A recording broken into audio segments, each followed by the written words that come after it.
It is an example of the NCERT. Relevant question.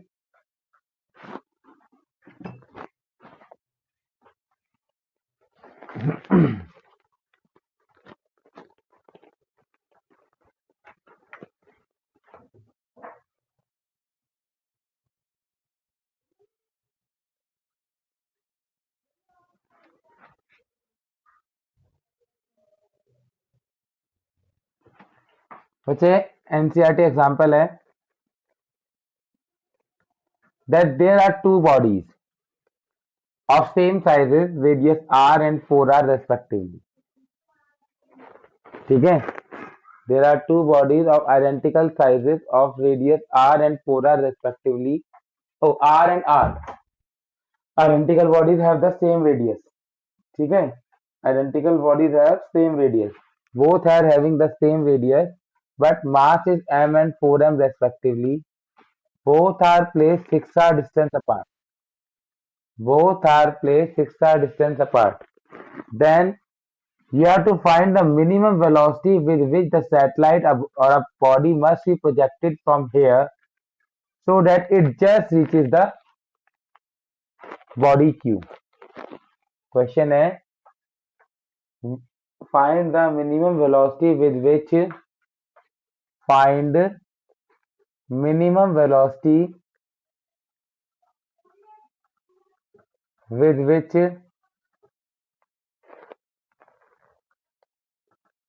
satellite must be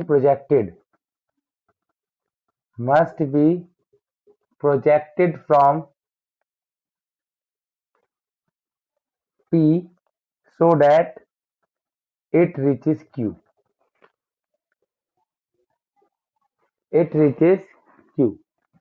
अब जैसे अर्थ के पास कोई चीज आती है, अर्थ को अपने आप अपनी तरफ खींच लेती है due to its gravitational force, तो ये काम यहाँ भी होगा.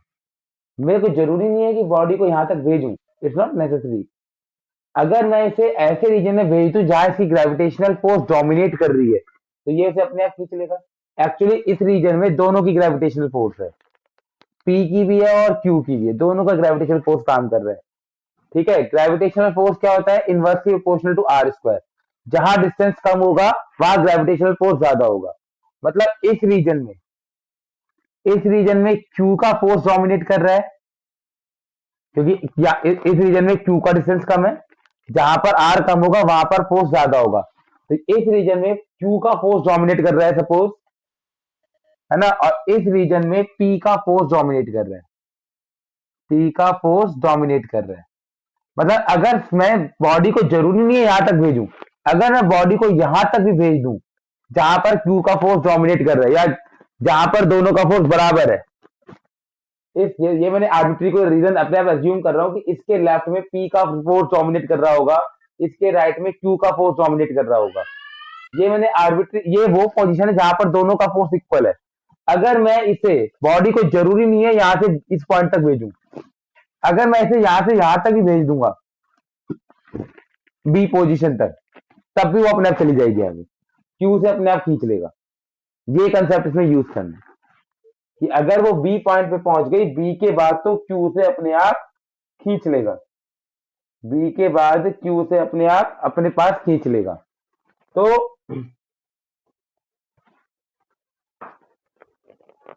First of all you have to find that where is that point जहां पर दोनों का ग्रेविटेशनल फोर्स बराबर है. तो this is the force on B due to P. B point को पी वाला भी अपनी तरफ खींच रहा है और बी पॉइंट को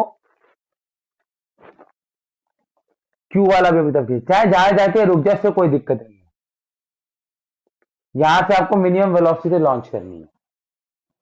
ठीक है, तो first of all you have to find this distance X. Force on B due to P is equal to force on B due to Q. B पर पी की वजह से कितना फोर्स है? What is the formula force? gm1 m2 by r square. gm1, let the mass of the satellite be small m, upon में x square. तो total distance आपको given है क्वेश्चन में 6r. the total distance in the center is given to in the question 6r. ये कितना बचेगा बच्चे? Remaining distance 6r minus x. The remaining distance will be 6r minus x. तो Gm1m2 bye इस point को मैं अभी पढ़ रहा हूँ, तो Gmm by X square is equal to G4m by ये डिस्टेंस कितना आ जाएगा 6r माइनस एक्स का स्क्वायर, Gmm कट जाएगा 1 बाय एक्स का square is equal to 2 by 6r minus X का स्क्वायर, यहाँ से स्क्वायर कट गया, 6r minus X is equal to 2 है, 3x is equal to 6r, x की value आ गई बच्चे 2r। मतलब मैं इसे जस्ट 2r डिस्टेंस भेजूंगा, उसके बाद तो ये इसे अपने आप खींच लेगा, मुझे इसे यहाँ से 2r डिस्टेंस भेजना जरूरी है। Rest work the Q will do itself, क्योंकि 2r डिस्टेंस के बाद क्यू का फोर्स डोमिनेट करना शुरू हो जाएगा। Now to find the velocity, बच्चे gravitational forces are acting here and the gravitational force are the conservative force, gravitational forces are the conservative force. तो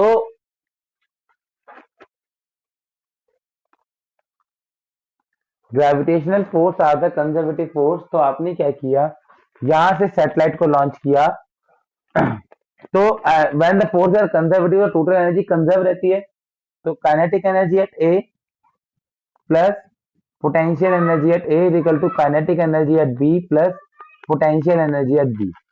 ए पे जो काइनेटिक एनर्जी है प्लस बी पे जो ए पे जो पोटेंशियल एनर्जी है उसको बराबर होगी kinetic energy at B plus potential energy at B. A पर kinetic energy half M minimum velocity का स्क्वायर,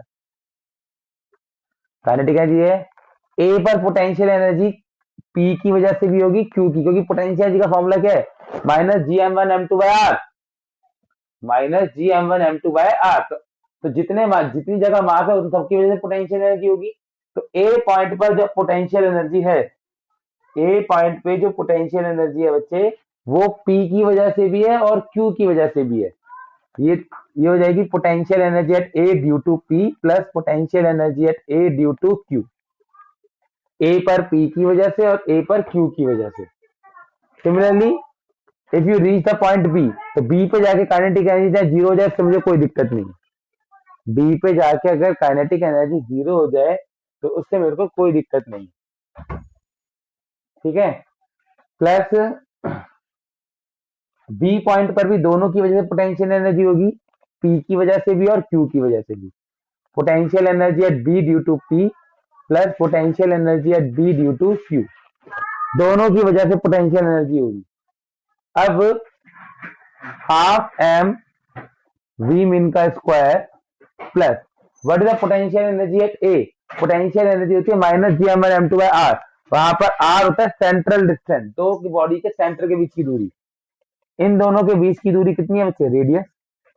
जब सैटेलाइट ए पोजीशन पे थी तो इन दोनों के सेंटर के बीच की दूरी कितनी है, radius, minus G M small M by radius plus potential energy at A due to Q, Q के सेंटर से इसकी दूरी कितनी है बच्चे, ठीक है, कंप्लीट डिस्टेंस 6r है, कंप्लीट डिस्टेंस कितना है 6r, 6r में से r कम कर दो तो a, ये let to be c1 let to be c2, ac2 बचेगा आपका 5r। From this diagram you can see that ac2 is 5r, ये आएगा माइनस जी, इसका मास 4m, सैटेलाइट का मास स्मॉल m अपॉन में 5r इज इक्वल टू, जब वो B point पर है तो P से डिस्टेंस कितना है इसका 2r, जब वो बी पॉइंट पर है तो P से डिस्टेंस कितना है इसका 2r, minus G M M by 2r plus G M M minus में क्या आ गया तो जी एम एम बाय 2r, और जब वो बी पॉइंट पर है तो C2 से डिस्टेंस कितना है उसका, तो C2 से डिस्टेंस कितना है बच्चे इसका 4r, C2 से डिस्टेंस कितना है बच्चे इसका 4r, माइनस जी 4m m बाय 4r, ठीक है, जी एम सारे नहीं,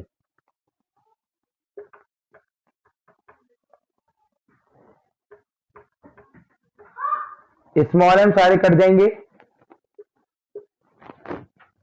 स्मॉल एम सारे कट जाएंगे, तो वी मीन का square by 2 is equal to ये आ जाएगा बच्चे minus G M by 2r minus 4 GM by, ये 4 से 4 कट गया, minus GM/r plus GM/r plus GM/r minus 4 GM/5r, ये प्लस आ जाएगा इधर जाके। ठीक है, आप सारे GM को एक तरफ ले जाए तो यहाँ पर इससे तो ये कट गया। ठीक है, इससे तो ये कैंसिल हो गया बच्चे।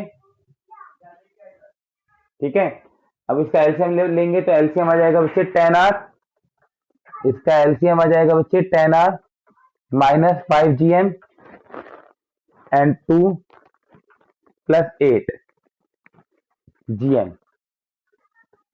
ठीक है, ये आ जाएगा वी मीन का स्क्वायर बाय 2। इस 2 से ये काट दीजिए, 5 बचेगा, तो ये बचेगा 3 GM/5r। तो इससे आपके पास आएगा बच्चे कि वी मीन का square is equal to 3 GM/5r। तो ये आपके एनसीईआरटी का क्वेश्चन है, एग्जाम्पल है solve 3 GM/5r। That is the solve example of NCERT. I am repeating the concept again.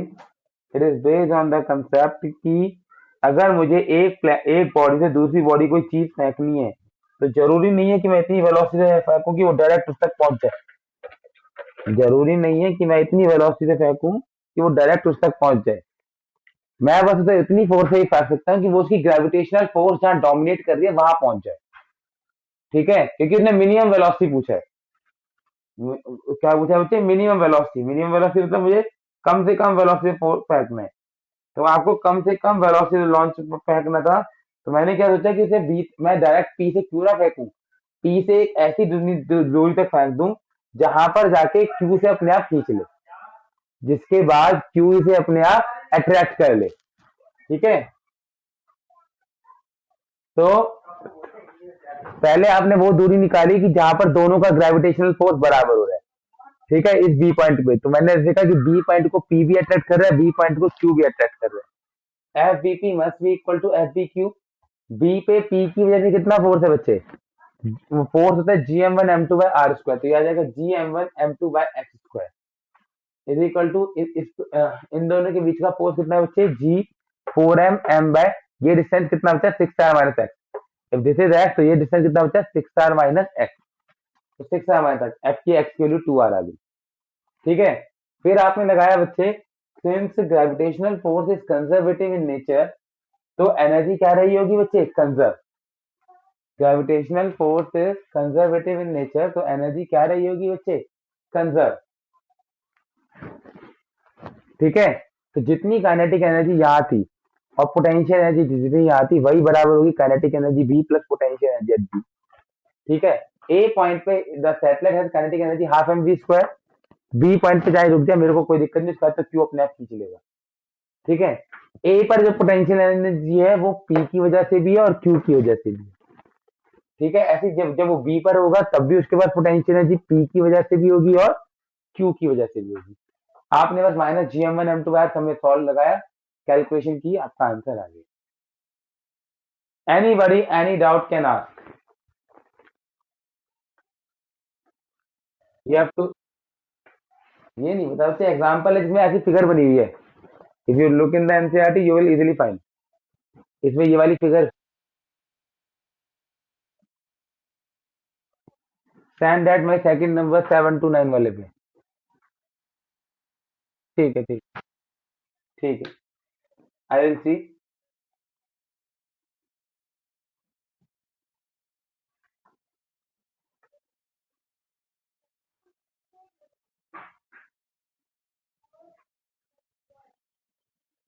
मुझे दे the NCERT question. It is the NCERT I think for 15 और 16 question back exercise जो बच्चे ने पूछा है। ठीक है, this is the NCERT based question.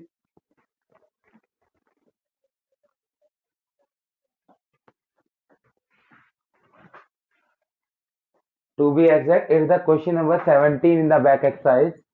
Of old NCERT. New NCERT में क्वेश्चन नंबर नहीं पता मुझे, पुरानी एनसीईआरटी में क्वेश्चन नंबर 17 है बैक एक्सरसाइज का। And the language is starting from a rocket is fired vertically with a speed of 5 km per second. If you have NCERT, then you can check. A rocket is fired vertically with a speed of 5 km per second. ये note हो गया बच्चे?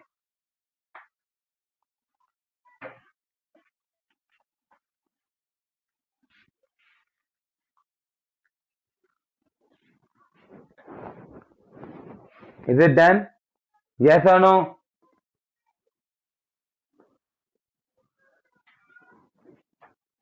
Okay.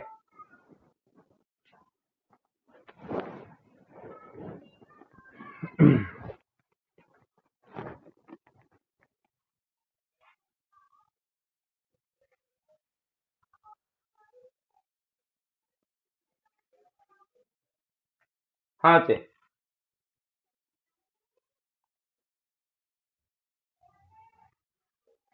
question is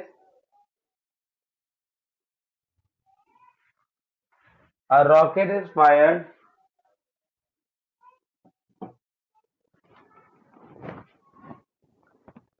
ये बच्चे में doubt है बाकी मैं वैसे भी आज ही कराता क्वेश्चन, ये एक्सरसाइज का क्वेश्चन है, ठीक है। If you have NCERT then you can check. Earth है, अर्थ का मास आपको बताइए 6 इंटू 10⁻24 kg है लगभग। अर्थ का रेडियस भी आपको पता ही है 6.4 10⁻6 है। कैपिटल जी भी आपको पता ही है 6.6 10⁻11 है ना। The question is, in the previous class we have learned that the escape velocity at earth is 11.2 km per second. अगर मैं किसी चीज को इतनी स्पीड से फेंकता हूँ कि वो अर्थ की ग्रेविटेशनल फील्ड के बाहर निकल जाए तो उसे कम से कम 11.2 से फेंकना पड़ेगा, लेकिन अगर 11.2 से कम से फेंकूंगा तो वो अर्थ पे वापस आ जाएगी। तो यही क्वेश्चन है कि मैंने एक सैटेलाइट को यहाँ से फेंका है, बॉडी को, रॉकेट को 5 किलोमीटर पर सेकंड से, तो ऑब्वियसली वो कुछ हाइट पे जाएगा, उसके बाद वापस आ जाएगा। कुछ हाइट पे जाएगा, वहां पर उसकी वेलोसिटी 0 होगी और वहां से ही वापस आ जाएगा। Let this to be A, this to be B, this to be radius. In this question you have to find this height. Find the height after which the rocket will come back. अगर वो 11.2 kilometre per second से ज्यादा गया होता तो कभी वापस नहीं आता, ठीक है। But the rocket is projected with 5 kilometre per second, तो you have to find the maximum height जहां तक वो जाएगा। तो बच्चे वो कितनी हाइट तक जाएगा? जब तक वेलोसिटी 0 ना हो जाए, उसके बाद it will come back.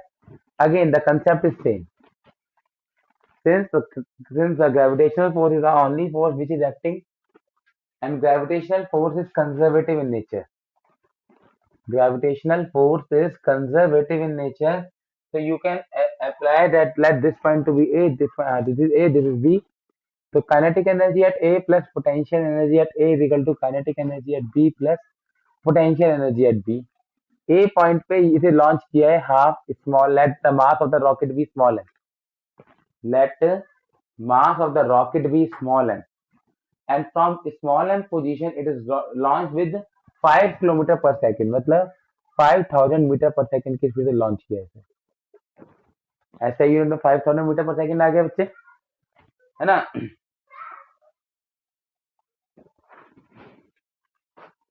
Half M V square plus A point पे जब ये था तो इसकी पोटेंशियल एनर्जी कितनी थी? Minus G M one M two by are.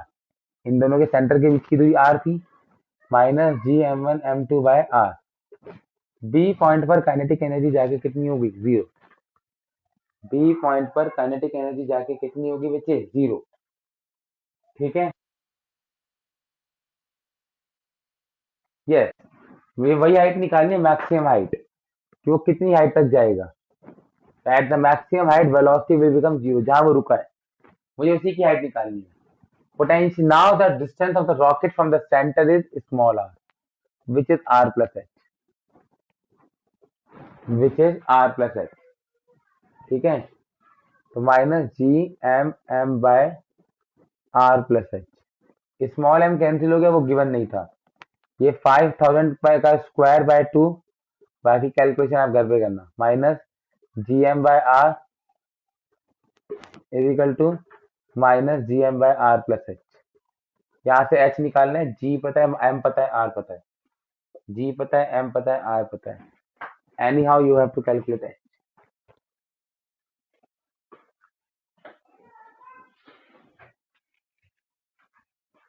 In this question you have to calculate h।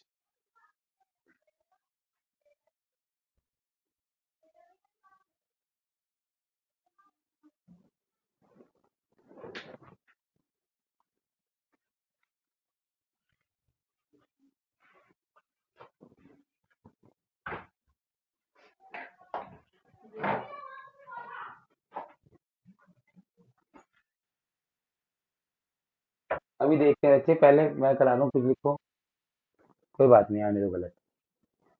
There is again a question in the back exercise of the NCERT. Data may change in this case. Suppose there are two stars, each or both are identical, suppose, and radius is 10 raised to power 10. When they are very far apart, their velocity was 0. When they were far apart, the velocity was 0, and mass of the both stars is 10 raised to power 10 kg. 10 to power 30 kg. Mass of both the stars is 10 raised to power 30 kg. Both of these stars approach each other. Find the velocity when they both of these stars approach each other due to the gravitational force. ये दोनों star एक दूसरे की तरफ पड़ रहे हैं due to the gravitational force. Find the velocity when they collide. Find the velocity when they collide. अब वो वेलोसिटी निकालो जब ये कोलाइड करने वाले हैं। Find the velocity just before when they collide. This is the question number second additional exercise से पहले जो सेकंड लास्ट क्वेश्चन है in old NCERT 20। Question number 20 additional exercise से पहले जो सेकंड लास्ट क्वेश्चन है, ये वो क्वेश्चन है। masses are given to you 2 into 10 to the 30। masses कुछ 2 into 10 to the 30 है दोनों स्टार के। masses are given to you 2 into 10 to the 30 kg are approaching each other और when they are at a distance negligible। और उसमें distance दे रखा है कि इनिशियल डिस्टेंस भी दे रखा है। When they are at a distance of 10 raised to 9 kilometers, their velocities were negligible। ठीक है, their velocities were negligible। What is the speed when they collide? The radius of the star is 10 raised to 4 kg kilometer। ये आपको radius दे रखा है। That's the correct data according to the NCERT। This is the second last question before additional exercise in the old NCERT, question number 20। Solve it। You have to find the velocity when they collide। Find the velocity when they collide। Hurry up। Find the velocity when they collide।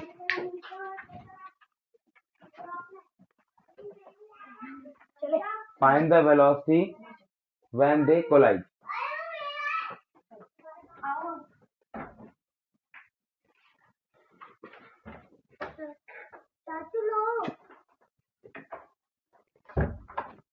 Find the velocity when they collide।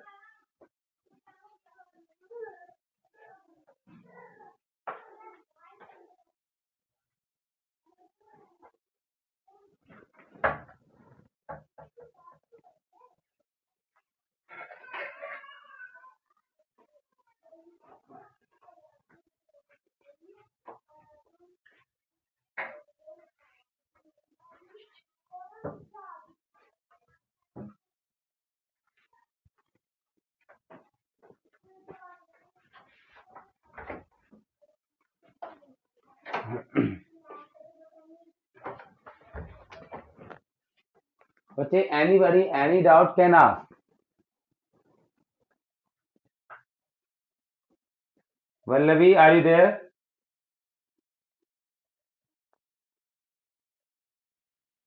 समझ आ गए बच्चे दोनों question? ठीक।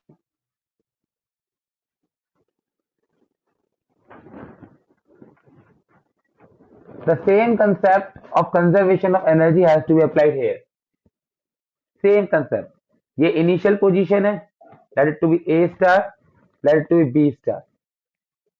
Initial. Finally they collide. Formula क्या लगेगा उससे? Kinetic energy initial plus potential energy initial equal to kinetic energy final plus potential energy final. That is the formula which we are using everywhere. But यहाँ पर initially भी दो चीजें, finally भी दो चीजें. एक A B. Kinetic energy initial of A plus kinetic energy initial of B plus potential energy initial of A plus potential energy initial of B. और वो तो सिस्टम की आएगी. पोटेंशियल एनर्जी किसकी होती है? सिस्टम की. Minus G M one M two by R जो होती है वो दोनों की मिलाकर होती है. ठीक है. Equal to kinetic energy final of A plus kinetic energy final of B plus potential energy final of A B. Potential energy final of A B. Initially दोनों रेस्ट पे थे. इनिशियली ए और बी दोनों रेस्ट पे थे, लेकिन इनके बीच की पोटेंशियल एनर्जी रही होगी. दोनों का मास सेम है. पोटेंशियल एनर्जी कितनी होगी? Minus G M one M two by distance is given to you 10⁻9 kilometre. तो 10⁻12 लेना है आपको. मीटर में कन्वर्ट करोगे आप, इसे किस में कन्वर्ट करेंगे बच्चे? मीटर में. तो it will become 10⁻12 minus g m1 m2 by r. So the distance will become here 10⁻12 meter. Now, finally, when they collide, let's suppose the speed of both the bodies is v. Finally, when they are colliding, let's suppose the speed of both the poles is v. तो final kinetic energy of A कितना आ जाएगा बच्चे? Half M V square plus B का भी same ही होगा, half M V square. And the potential energy is, what is the distance now? हाँ भाई, आप बताओ बच्चे. Gauri, Gauri are you there? What is the distance now? 0 or not? What is the distance between the two masses या two stars when they collide?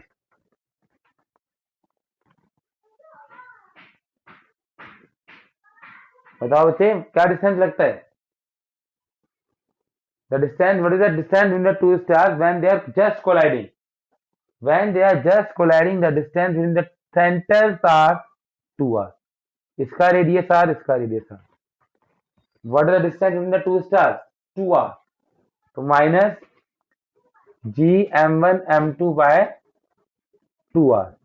And radius is also given to you 10⁻4 kilometre में है ये भी. तो minus G M square upon में 10⁻12 is equal to, ये बन गया M V square minus G M square by 10⁻2 into 10⁻7 metre. क्योंकि किलोमीटर में है ना, you have to convert into metre. From here you have to find v. From this calculation you have to find v.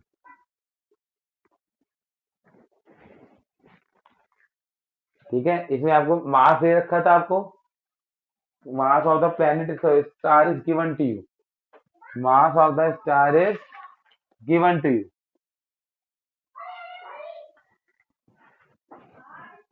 Mass of the star is given to you. ठीक है.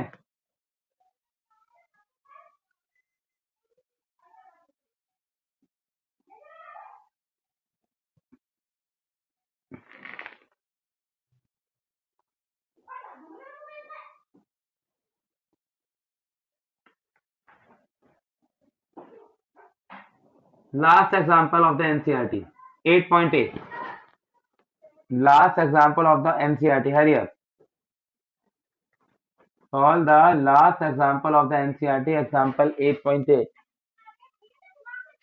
Hurry up करिए बच्चे.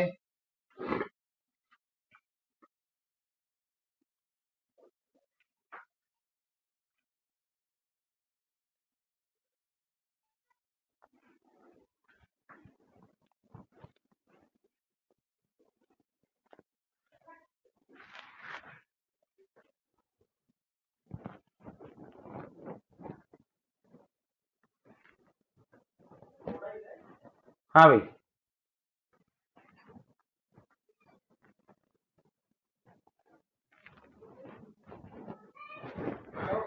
देखिए बच्चे, example 8.8, in example 8.8 it is written that a 400 kg satellite, mass of satellite is given to you. This is the mass of satellite. ये is a orbiting in a radius, circular orbit of radius r e, मतलब इसका जो orbital radius है वो 2r है। जो orbital radius है satellite का वो 2r है। How much energy is required to a circular orbit of radius 4r। Question है how much energy is required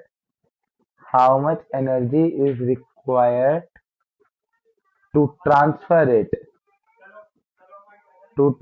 it to orbital radius 4r। Orbital radius 4r, ऐसा करने में कितना वजन लगेगा। सेकंड है what are the change in kinetic and potential energy. आपको change in kinetic energy भी निकालना है and change in potential energy भी निकालना है। ऐसा करने में काइनेटिक एनर्जी कितना चेंज होगा और पोटेंशियल एनर्जी कितना चेंज होगा।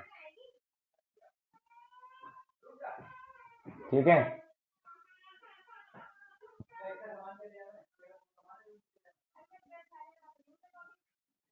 देखिए बच्चे,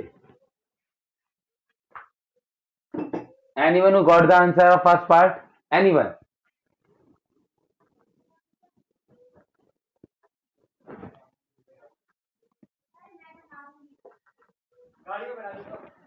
Anyone who got the answer of first part,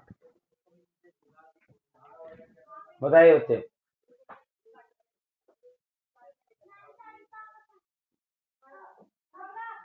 देखो, how to do this, it's a very easy question.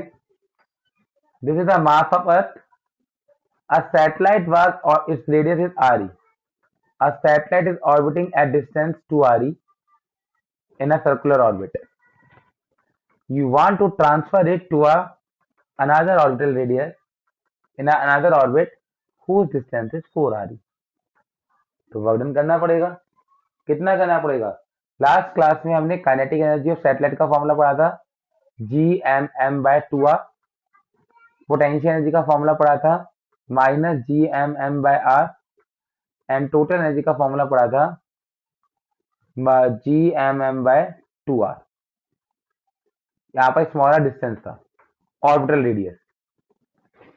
ठीक है, यहाँ पर हमने रिलेशन भी पढ़ा था कि काइनेटिक एनर्जी बराबर होता है minus total energy is equal to minus में पोटेंशियल एनर्जी बाय 2। तो हमें यहाँ पर निकालना है डेल्टा टी। तो ऑब्वियसली इन टी और के में माइनस साइन का अंतर होता है, तो डेल्टा के जो होगा वो माइनस डेल्टा टी आने वाला है, टोटल एनर्जी।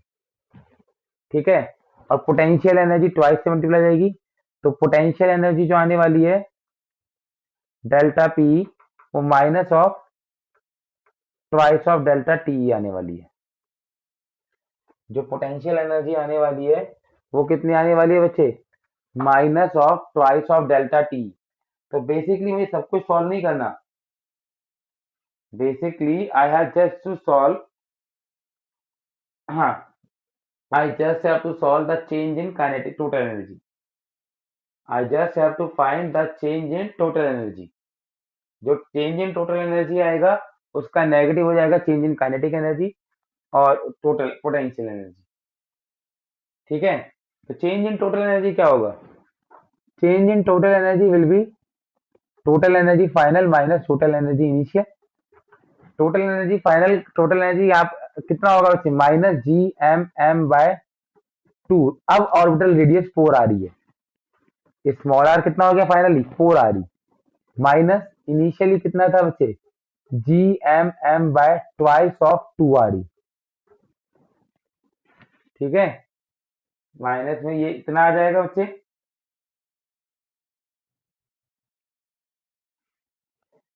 तो ये आ जाएगा Gmm/8 आ रही, Gmm/8 8 RE, GM/8 RE, ठीक है, ये आ जाएगा बच्चे GM/8 RE।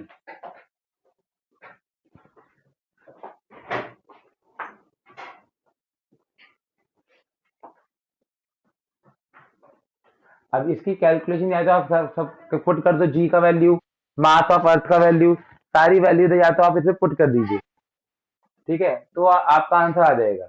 या आप थोड़ा इसमें ट्रिक लगा सकते हैं कि GM/RE इंटू में RE इंटू M/8, RE से मल्टीप्लाई RE से डिवाइड करो, कैलकुलेशन इजी करने के लिए बता रहा हूँ, ये स्मॉल जी बन जाएगा। GM/R² क्या होता है, स्मॉल जी, RE इंटू में मास ऑफ सैटेलाइट अपॉन में 8, small G 9.8, RE 6.4, 10⁶ metre, mass of satellite is 400 kg upon में 8, 8 5 जा 40, तो ये सॉल्व करोगे 10⁶, ये आ जाएगा 9 10, इसे 10 मान लेते हैं, लगभग 10 मुझे 50 6 मुझे 30 के आसपास आ जाएगा, ये आ जाएगा लगभग 3.13 इंटू 10⁻⁷ समथिंग 9, ठीक है, इतना आ जाएगा ये सॉल्व करके, इतने जूल, ठीक है, ये डेल्टा टी आ गया, डेल्टा टी टोटल एनर्जी, तो डेल्टा के ई कितना आ जाएगा बच्चे, minus of two delta T, मतलब माइनस 3.13 10⁹ माइनस क्या शो कर रहा है कि टोटल एनर्जी डिक्रीज कर गई है, माइनस क्या शो कर रहा है, टोटल एनर्जी डिक्रीज कर गई है, ओ काइनेटिक एनर्जी डिक्रीज कर गई है, तो काइनेटिक एनर्जी नेगेटिव आने का मतलब क्या है, that kinetic energy has decrease. Similarly इसका डबल कर दोगे तो डेल्टा पी आ जाएगा, -6.26 इंटू 10⁹ जूल। तो आपको ये पहले ये फॉर्मूले पता होने चाहिए, तभी आप ये निकाल सकते हो।